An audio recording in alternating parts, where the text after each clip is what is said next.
नमस्कार दोस्तों, मैं विनय दुबे मुंबई से। मैगी नूडल्स देखा है आप लोगों ने? जब वो खाने की प्लेट में होता है तो उलझा सा एकदम एक दूसरे के अंदर चिपका सा। ऐसा ही कुछ है दुमका का हत्याकांड। अंकिता तो आज हमारे बीच नहीं रही, लेकिन बहुत सारे सवाल पीछे छोड़ गई कि उसे उसके जो असली कातिल हैं वो कब दुनिया के सामने आएंगे। दुमका जब मैं ज़मीनी स्तर पे पहुंचा, जरुआडी गया, वहाँ पर लोकल जो मोहल्ले हैं वहाँ पर लोगों से बात की, ऑफ कैमरा बात किया। लोगों ने बहुत विश्वास के साथ कुछ बातें मुझसे शेयर की।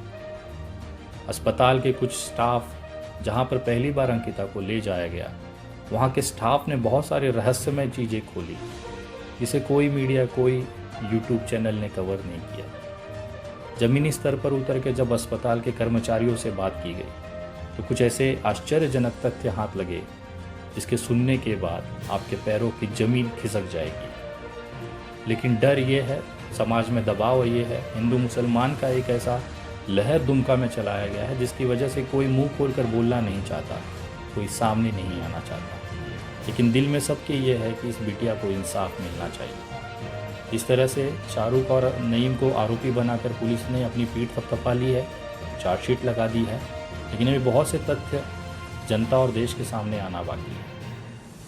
अस्पताल के एक स्वास्थ्य कर्मचारी से जब हमने बात किया, जिसने पहली बार अंकिता को ट्रीटमेंट किया, उस महिला ने मुझे कुछ ऐसे तथ्य बताए जो आपको भी सुनने साथ में देखें। और सर, हम उसका दोनों बाजू कपड़ा फाड़े हैं इसलिए कि उसका दोनों वो हाथ का कपड़ा टाइट हो गया था।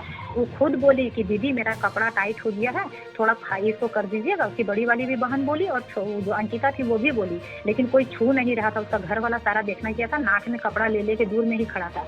हम जानते हैं ना, बिना ग्लव्स का पहने हुए सर हम उसका बदन को छू के उसका कपड़ा फाड़े। उसके बाद वो हमको क्या बोली कि दीदी मेरा पेट देखिए ना, छू के पेट टाइट लग रहा है। तो हम उसको दिल रखने के लिए बोले, मतलब नहीं रे बाबू, छोटी, उसका छोटी भी नाम था, अंकिता भी नाम था, घर का छोटी भी नाम था। बोले नहीं छोटी, कुछ आई हुई होगी ना, इस वजह से तुम्हारा पेट टाइट लग रहा है। तो वो रसगुल्ला खा रही थी सर बैठ के। तो फिर हम देखें सब तरफ, हम उसका पीठ देखें, पेट देखें, हम पूरा शरीर में हम एक एक पार्ट देखें। ऐसा कहीं कुछ नहीं जला हुआ था, सिर्फ 2 हाथ ज्यादा जला हुआ था। सिर्फ हाथ जला हुआ था? हाँ, और दाहिना पैर में थोड़ा सी मैंने कुछ इधर चमड़ा हटा हुआ था दाहिना पैर का, और बायां पैर एकदम क्लियर था, जिसमें कि बायां पैर से उसका सिलाइन चल रहा था। पेट वगैरह जला हुआ था? नहीं, पेट वगैरह कुछ नहीं था। हम पेट सर हम बताएं ना, हम अब आपको बता रहे हैं क्लियर कि हम उसका रास्ता, पेशाब का रास्ता, पैखाना का रास्ता हम सब देखें।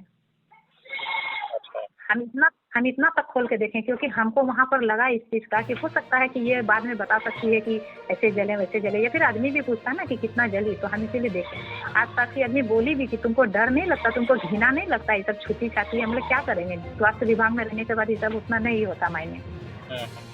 2 हाथ, 1 पैर, थोड़ा सा ये पीठ का हिस्सा, जिसे मीडिया ने 95% बर्निंग बता दी, जिसमें ना पेट जला, न छाती जली, न पीठ जला, न कोई अंग जला। केवल शाहरुख मुसलमान होने के नाते इस मामले को राजनीतिक तौर पर बहुत मजबूती के साथ पूरे देश में उछाला।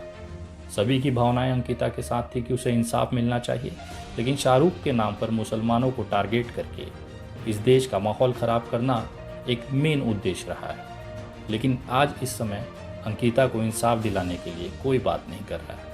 सभी की नज़रें इस पे लगी हैं कि शाहरुख को कब फांसी पे लटकाया जाएगा, कब शाहरुख को मरते हुए लोग देख सकें। फास्ट ट्रैक कोर्ट में जब ये मामला चलेगा तो ये जो सारे तथ्य हैं, जो जानकारियां हमें ग्राउंड लेवल पे मिली है, वो हम माननीय न्यायालय के सामने रखेंगे और उस पर जाँच के लिए निवेदन करेंगे। हमें पूरा विश्वास है कि जिस तरह से ऐसी छोटी छोटी बहुत सारे तथ्य हैं, हमने जरुआडी के उनके मोहल्ले में भी गए, वहाँ पर उनके जो आस पड़ोस के लोगों से बात की, बहुत सारे राजपूत परिवारों से वहाँ पे बात की। उनका भी यही कहना था कि अंकिता की तबीयत पिछले कुछ दिनों से ठीक नहीं थी, लगातार उल्टियाँ कर रही थी। महिलाएं, हमारी टीम में कुछ महिला सदस्य थी जिन्होंने महिलाओं से बात की, उन्हें पता चला ये चीज़ें कहीं ना कहीं तबीयत ख़राब होना। रात में पिताजी को शायद कुछ ऐसी जानकारी दी गई, प्रेगनेंसी को भी हो सकता है, या शादी को लेके हो सकता है, या कोई अन्य मामला हो सकता है। ये जांच का विषय है। ऐसी जानकारी दी गई जिससे कि परिवार आहत हुआ और परिवार ने रात को सुबह 4 बजे इसकी हत्या करने का प्रयास किया। लेकिन सवाल ये उठता है कि अगर परिवार ने हत्या का प्रयास किया तो अंकिता ने अपना बयान में शाहरुख का नाम क्यों लिया? यही सब रहस्य खुलने बाकी हैं। हम धीरे धीरे इसको सॉल्विंग की तरफ बढ़ रहे हैं।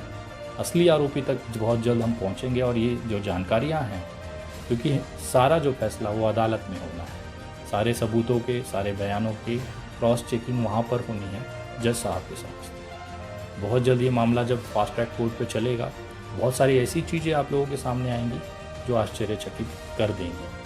हम खुद स्तब्ध हैं कि क्या वाकई में अंकिता की हत्या की गई इतनी बर्बरता के साथ, चाहे वो शाहरुख ने किया हो, चाहे इनके परिवार के किसी सदस्य ने। लेकिन आज इंसाफ अंकिता को मिलना है। तो आप तमाम लोगों से निवेदन है, इस मामले में शाहरुख या इनके परिवार को दोषी न मानते हुए हमें असली आरोपी तक पहुंचना है, जिसने वाकई में अंकिता को बहुत बुरी तरह से ख़त्म किया। और मैं वादा करता हूं कि जितना भी जल्द हो सकता है इस मामले में बहुत नए खुलासे, बहुत सारी नई जानकारी आप तक मैं पहुंचाऊंगा। जो भी तथ्य मुझे मिलते रहेंगे आप लोगों से